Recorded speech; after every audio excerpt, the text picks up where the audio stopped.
Welcome back to the Shade Tree Certified YouTube channel, everybody.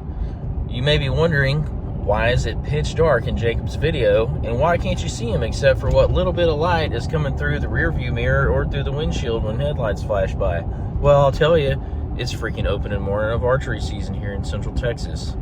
It's been a long time coming since last year. Didn't get to hunt archery last year because I had we had our son in May 30th. Yeah, something like that.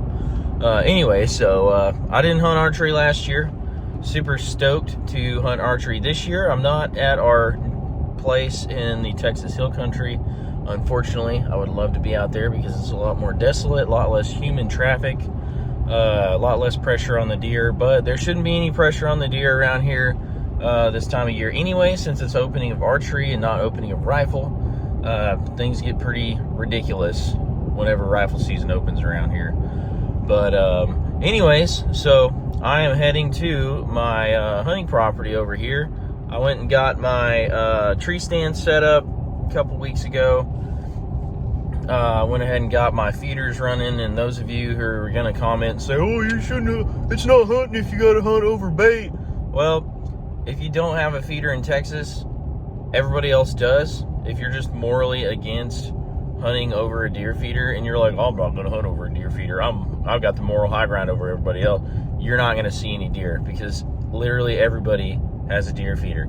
And all of the cornfields and milo fields and stuff have just been harvested like within the last month. So if you don't have a deer feeder, dude, they're gonna go find one of those ag fields and they're gonna get fat on those ag fields instead of coming to your property where there's an easy source of food that's conveniently comes out of a barrel with a little spinny thing on the bottom of it twice a day. So anyways, I'm gonna drive over here. I'm running late as usual. I'm probably gonna show up about, I don't know, I'm probably gonna get my tree stand about 10 minutes before my feeder goes off, which, if you couldn't tell, it is pitch black, freaking totally dark out here, and my feeder is gonna go off while it's dark. So, because I was an idiot last week and I was like, oh yeah, I'll make my feeder go off 45 minutes before sunset. That's a great idea. But I didn't actually take into account how dark it is at 6:30 in the morning, which is when my feeder's supposed to go off, and it's currently 6:08. So got about another 5 minutes before I get there. Got to jump out of the truck, change into my hunting clothes, which are vacuum sealed in my hunting box back here, get my bow out and sprint to my tree stand, which luckily it's not a very long walk. But anyway, I'll check back with you when I get into the tree stand. Hopefully I can get my GoPro to work so you can get some selfie footage, or a little bit more selfie footage of me,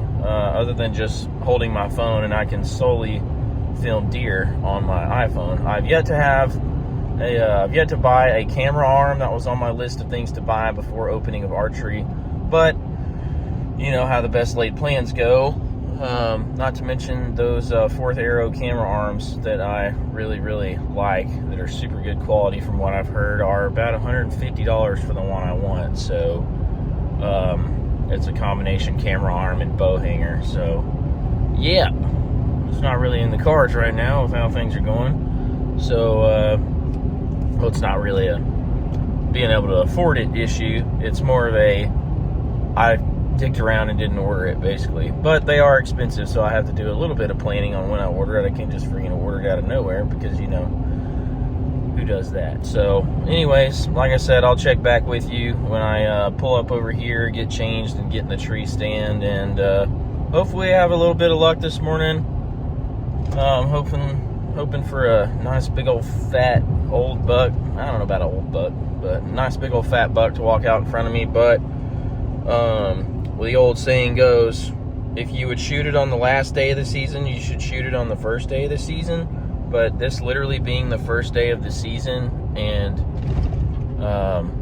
we don't have just a hell of a lot of mature bucks around this area to start with, because people freaking, if they're above a 6 point, they freaking whack them in Bell County. It's just, I think that's just everywhere. Just rifle season, dude, unless you're way out in the middle of nowhere where the population density is just zero, you're not going to have very many mature deer, in my opinion, because people just don't have any self-control. They're just like, oh, well, if I don't shoot him, my neighbor's going to shoot him, which is true to a certain extent. But luckily, where I hunt over here, one neighbor doesn't hunt. The neighbor behind me is like, yeah, I don't shoot them unless they're 5 years plus, 10 points or bigger, blah, blah, blah.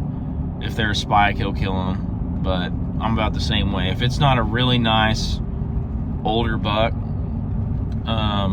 that's, you know, been around the block a little bit, even then, I don't know if I'd shoot him over here. With a bow, I'd probably shoot him. With a rifle, I don't know, because I've already killed a couple nice deer with my rifle and my bow. But anyway, I'm rambling at this point, so I'll cut this off, and I'll go ahead and wait until we pull up over here, and I'll get back on.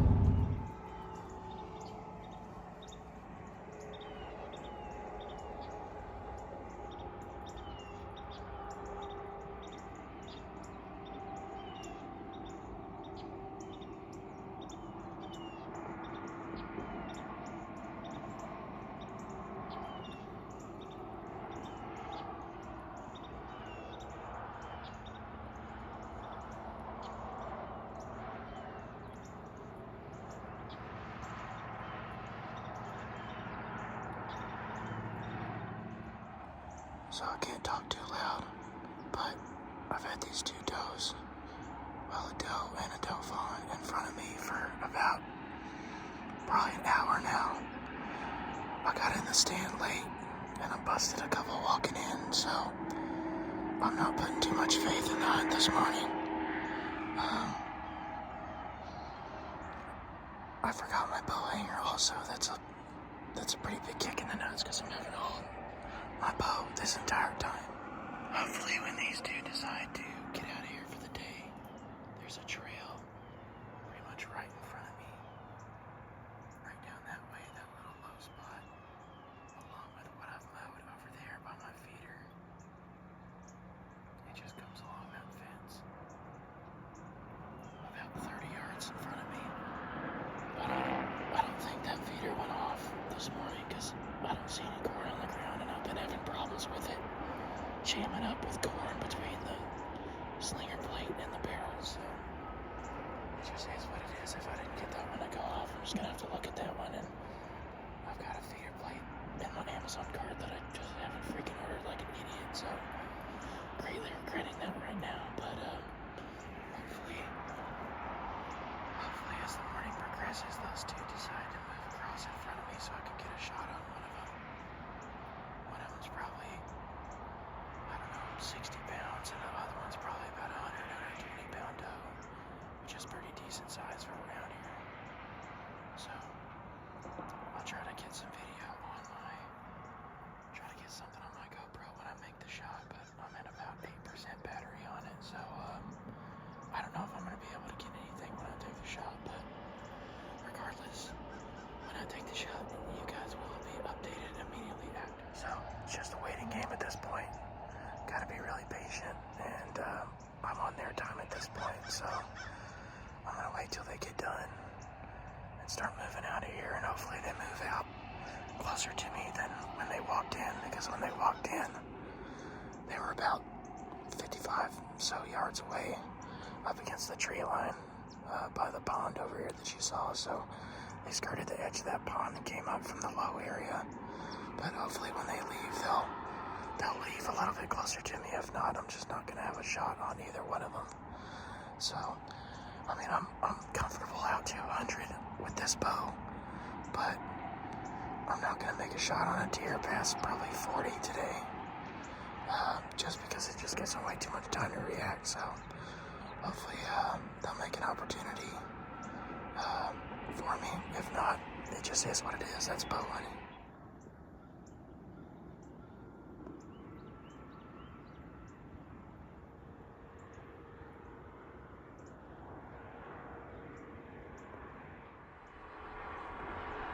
So right here, that doe that you saw coming out of that little gap in the trees is kind of working down and across from directly in front of me over kind of towards my left a little bit. I'm about to range her. I've already got my sights set up to the distance I need to shoot to where I last ranged her at, but I checked her again, And here you see me look at the camera very serious like, and I'm checking to see what percentage my camera has left on it, which was about 4%, I think, if I remember right. So here in a second, I'm going to draw back, and you'll see the deer enter the frame on the bottom right next to the feeder. But unfortunately, my camera shuts off right before I let the shot fly, so I'm sorry about that.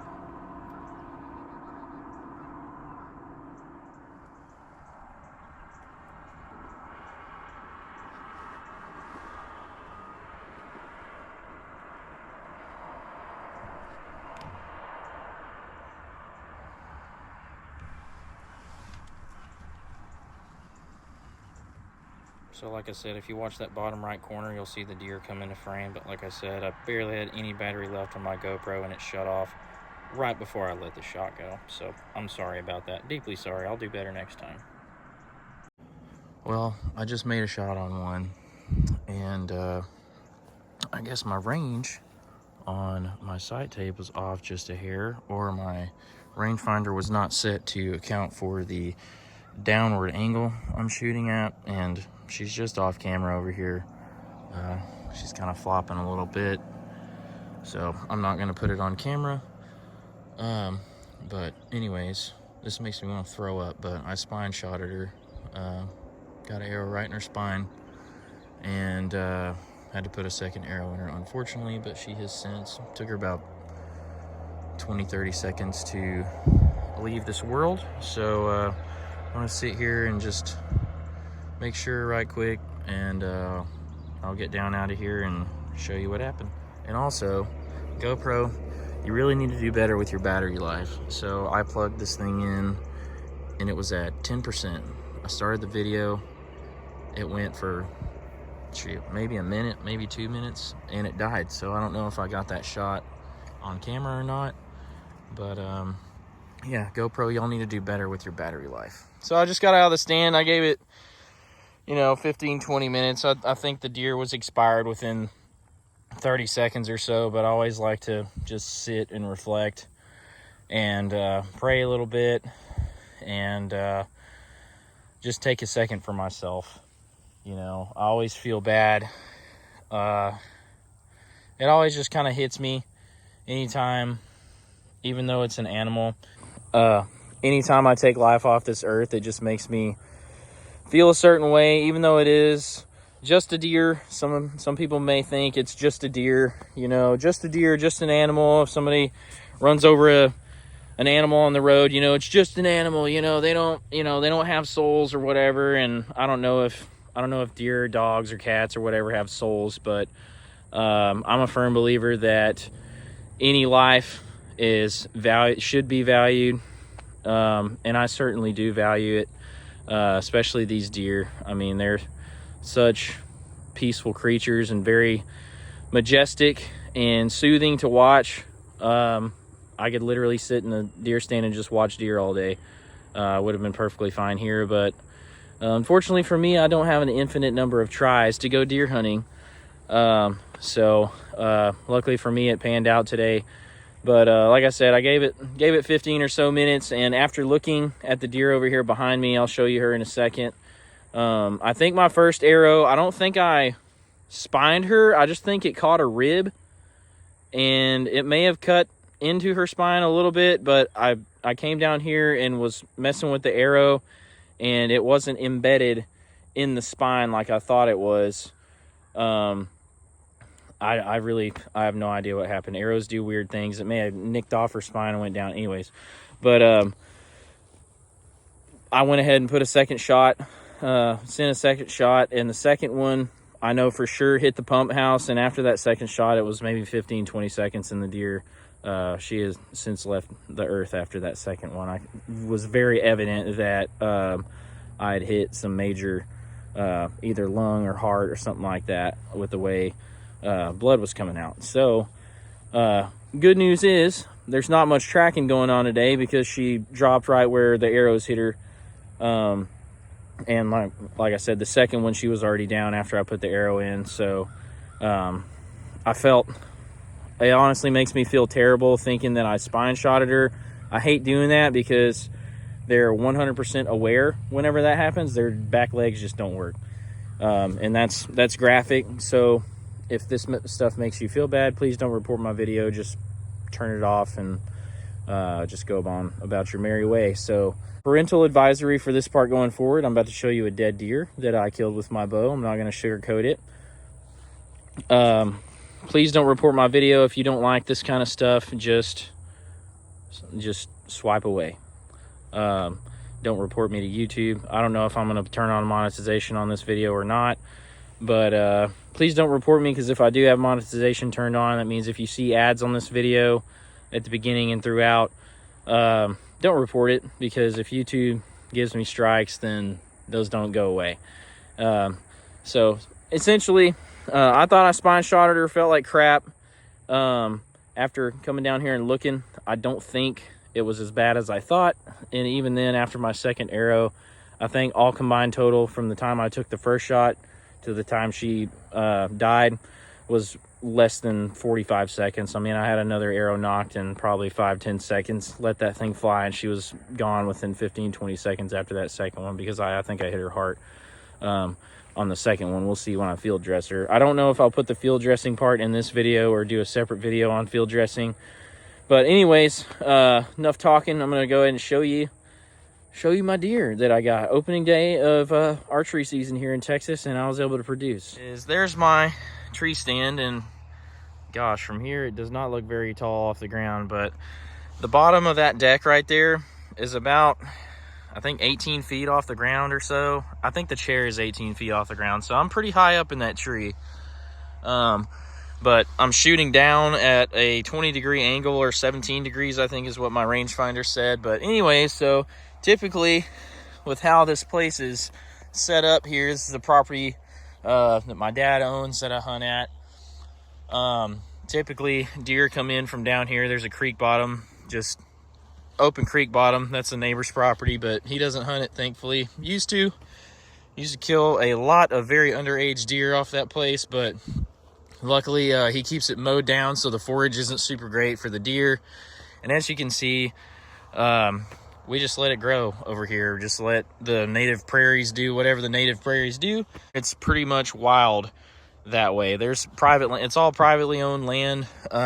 Probably, I mean, anywhere from 5 to 200 acre tracts down through here. And I know everybody that's down here. I've known that guy, shoot, probably 15 years or so. I know him, and I know the people behind. I know people this way. So if I were, that's the only reason I archery hunt out here. Typically I wouldn't archery hunt where there's a property line right there, but I've got express permission from any of these landowners that border us, that if I shoot a deer, I'm more than welcome to come onto their property and track it, as long as I shoot it on this property. I'm not allowed, obviously, by state law, common courtesy to your neighbor, and they're like, man, just don't shoot deer off my property. That's fine. It's a safety issue, whatever. I'm fine with it. They typically move in this way, and I will cover that up, but they'll move along those trees right there, and my feeder obviously is right here. It used to be over there, like around that area, but that's like, I think it's 46 yards to the feeder from my stand, and that's just a little bit too far for me to feel comfortable shooting these little body deer we have here in the Central Texas Blackland prairies. So anyway, so I moved it over here this year. Gosh dang it. But you know what? There's the deer. So there's my arrow in her spine, unfortunately. But anyway, so typically they will move down through this area. There's a pond right there. There's a pond back there where that little high spot is. It's probably dry now because it hasn't rained in a few months. It doesn't hold water very well. So anyways, there's my other feeder up that way. There's the house, and y'all are gonna shit talk me. Oh, you're hunting that close to a house? That's bullshit. Man, y'all, you can't hunt that close to a house. That's cheating. Y'all. This is what I have, dude. The lease that we hunt out in the hill country, it's 500 acres of one home on it. It's all just live oak brush, Texas hill country land. It's the wild out there. Those deer are super benign to people's presence. These deer here are completely different in the way they behave. Any freaking little, if I breathe wrong, the deer at our deer lease will and blow at you and all that stuff if you breathe wrong.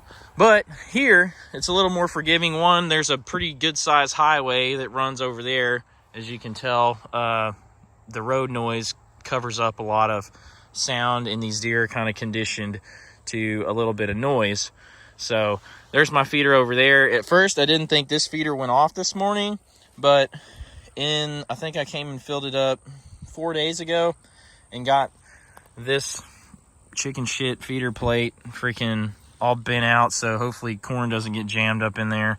I have to bend it out some more, but anyways, I came and worked on this thing, but it does look like it went off. It's just they didn't want to come to this feeder this morning. I could have got a deer right at first light if they would have come to this feeder, but they didn't. So they went to that feeder, milled around a little bit, and then they actually went up on the other side of the pond, I'm assuming eating acorns that are falling out of these live oak trees, and then went around the top of the tank dam, come out right here, work down this way, and she actually had I wouldn't even call it a fawn. I call them doe fawns. So like first year fawns where I didn't see her nursing the fawn at all. I'll look for them and see if the fawn is nursing on the doe or is like up next to the doe. If the fawn, it's not a fawn. It can survive on its own. It's eating corn, it's eating grass. I saw it eating acorns through my binoculars. It's self-sustaining. So anybody who wants to get on here and say, oh man, you shot a doe that has a fawn with it, burn it. No, man, when these two walked up, there were another probably half dozen back in this creek bottom along the fence that I didn't see. But anyway, so she came out right over here. No, wait, let's turn. They came out right over here and worked down towards me along this fence right here. And she actually went up, like north is that direction, and worked along this fence line. She acted like she was gonna like come through the fence over there. Now that I'm looking at it, the grass is kind of laid down a little bit where they've been walking. And then there's another, this is actually I think where she came through. Yeah, that's a pretty well-worn trail right there. She was walking through there, but she came through the fence over there, kind of worked down this way, and then came over here to the feeder, and I made a shot on her. This feeder was 23 yards from my stand over there. And like I said, I don't know if I don't think I bumped my sight. I think she just ducked my arrow. So like I said, parental advisory from this point forward. If you do not like seeing deceased animals or blood or anything like that, or even hunting practices, swipe away. Just get off this video. Don't report it. Don't flag it. Don't do anything like that. Just leave, and I won't hold it against you. So anyway, here's the deer. I've since turned her over. The other side is where the arrows went in, and she's not as small as I thought she was. She looked pretty small from up where I was, but this is, man, I believe, I can't tell if this is where my first arrow went in. I don't think it is. I think this is where the first arrow came out. So it was, the first one went all the way through, but it was, I don't know what happened. I really don't. And then I think my second one, because she was rolled over the other way, and then my arrow went in her back and came out down around this area. That's what that blood's from. So anyway, got a beautiful white-tailed doe. She's shedding her, that's pretty neat. She's shedding her reddish lighter brown hair from the summertime, and the grayish thing for the fall is coming out. So anyways, without too much talking, I think she's probably about 80 pounds, maybe 90. I don't have a scale, but she's about as big as my black lab, because I got a chunky black lab. But yeah, so I'm really glad I was able to get a deer opening day of archery here in Central Texas. And like I said, it always makes me feel bad. You know, it's always kind of a somber, I don't know if sobering is the right word, but a somber moment anytime I have to take a life like this, because these deer are kind of majestic creatures. They don't really hurt anybody aside from gardeners if they eat people's gardens, but you know, sitting up in the tree stand after the shot, I always try to take a second and say a prayer for myself and for the animal, and thanking God pretty much for the opportunity to come out in his creation and you know, do what he intended with these animals that he put on the earth for us. So I was debating on putting this part in the video, but I pretty much have a ritual every time I get down to an animal and put my hands on it and stuff. It's just a kind of a sobering moment for me. Not sobering, but kind of somber. And you know, I always say a little prayer after I get to an animal, just because when you're up close on them, you really get to realize how beautiful they are, and just how, I don't know, it's hard to put into words. It's just a feeling that I get, man. It's just an overwhelming sense of, I guess, being grateful for the things God put on the earth for us, and putting us in a position where we're able to enjoy the things that he created.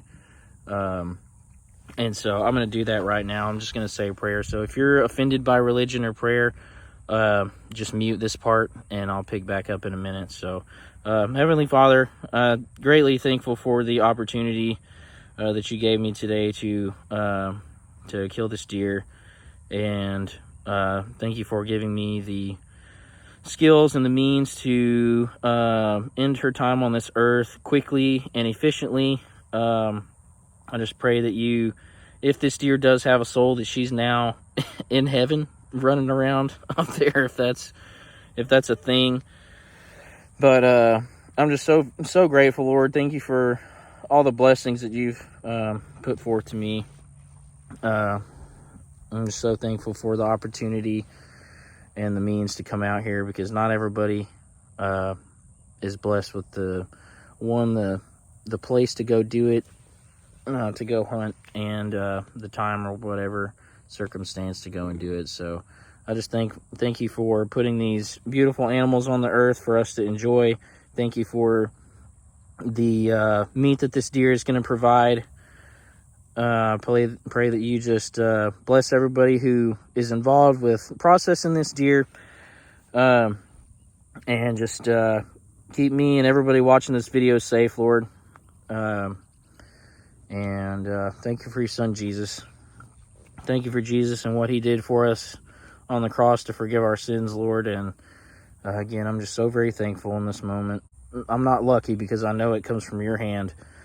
But I just thank you for everything I get to do, and it's because of you. And I pray that you remind me and everyone watching this of that every day, that everything we have or don't have is straight from you. And again, thank you for Jesus, and it's in his holy name I pray, amen. Alrighty, well, we got that done. But now the work begins. I get to field dress this thing and take it to the processor and try to get home in time for a late breakfast. All right, folks, as you can see, I've changed my clothes into not my hunting clothes, because I don't like to field dress in my hunting clothes, because it gets the smell of, if you're a deer hunter, you just know what deer smell like. But long story short, the glands, the guts, all that stuff smells a certain way. I just don't want that on my hunting clothes. So I field dressed the deer, which, if you're new to hunting, is basically opening the chest cavity from here all the way down to between the hips, and removing the I guess the sack. I'm not going to show this gut pile that's at my feet right now, but removing the sack that all the organs and stuff are in, and then cutting the esophagus, not the esophagus, what is that thing called? Your diaphragm. Cutting the diaphragm out around the rib cage, and then separating the windpipe and the esophagus down here from obviously the deer's neck. That way all of the guts can come out, and it's actually surprisingly clean, as long as you don't gut shot the deer.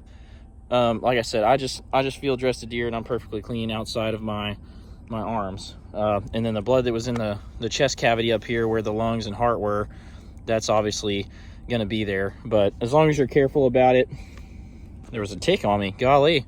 That's another thing. If you're field dressing a deer, especially, well, I guess I've seen ticks on deer year round, but in the cooler weather, oh, it's just a gnat. Deer have ticks on them.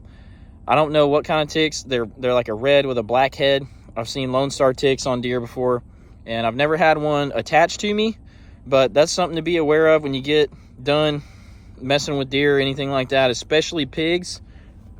They will, especially pigs. Pigs carry lice, so just mitigate the risk of getting them on you. I have, believe it or not, a set of, oh look, man, there's a blue heron over there. Just took off. That's pretty sick. I'm surprised that they're finding anything in this pond, probably just frogs and stuff. But anyway, so especially with pigs, I have a set of palpating gloves, or palpating. It's for when farmers stick their arms up in cows that are pregnant to age and tell how far along the calf is inside the cow. But I have one of those, and then I put on a set of the thickest nitrile gloves I can find when I'm dealing with pigs. With deer, I just do it barehanded because deer don't gross me out like wild pigs do. But anyways, so I'll just show you the deer after she's been field dressed.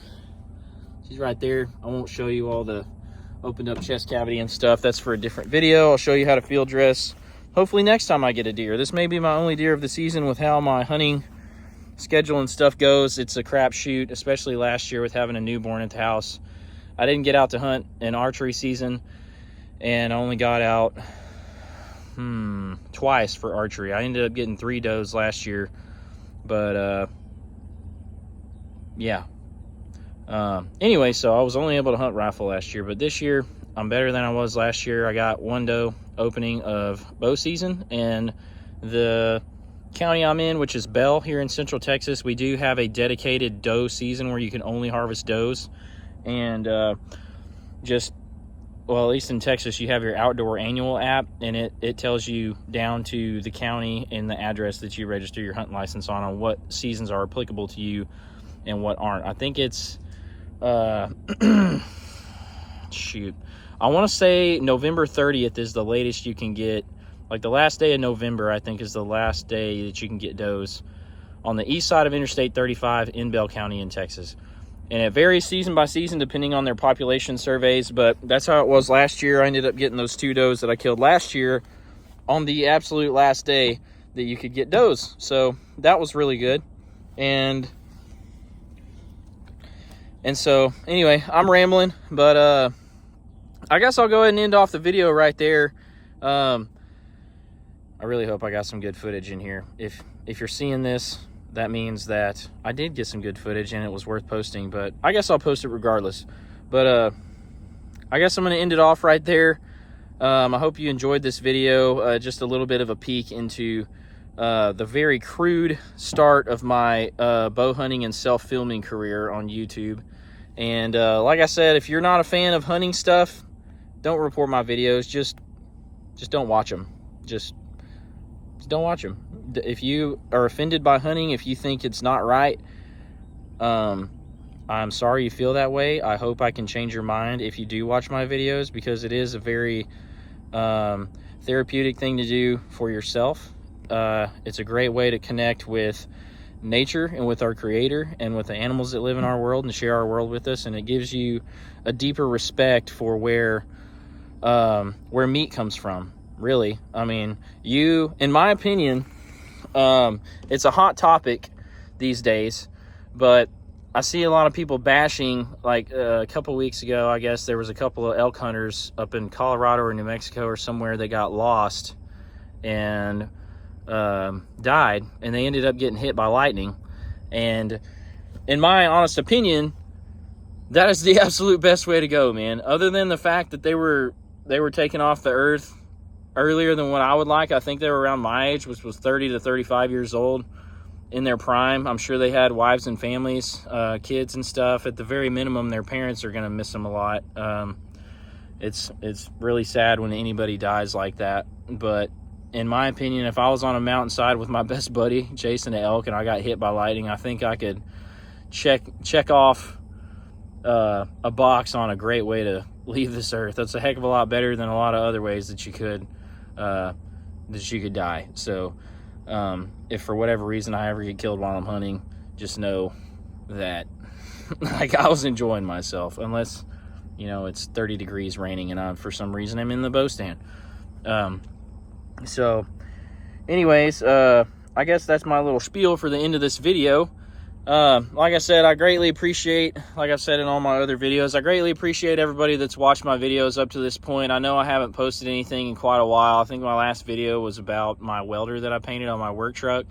Now that it is hunting season, I actually have a video from back in the spring of some fishing stuff that I need to get together and edit and post. So you may be seeing that. I've got a couple videos of me working on my pickup and my wife's car I'm going to post here pretty quick. So I'm going to try to get down to posting at a bare minimum at least once every couple of weeks.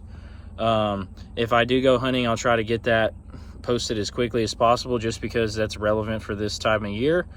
And again, thanks everybody who's watched my videos up to this point. I hope I can maintain or I guess re-kickstart my growth, because I was on an upward trajectory with my dang subscriber count. I think I had 5,000 in February, and by the end of April I had over 10,000. So everybody who's subscribed, I'm greatly appreciative of you, especially if you sit through all my videos and watch and like and comment and all that stuff that drives the old algorithm. So like I said, I'm going to end it off right there. It was a very successful day. I'm going to get this deer hauled to the processor, and hopefully I can get home in time for a brunch with my wife, because, you know, you got to pay it back to them. If you think you're just going to go hunting and be off the hook about being gone, you got another thing coming.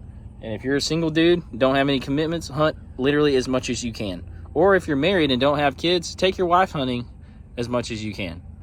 So anyways, thanks for watching the Shade Tree Certified YouTube channel. As always, I'm your host, Jacob. We'll see you on the next video. Hopefully, I've got a monster buck on the next one. We'll see you.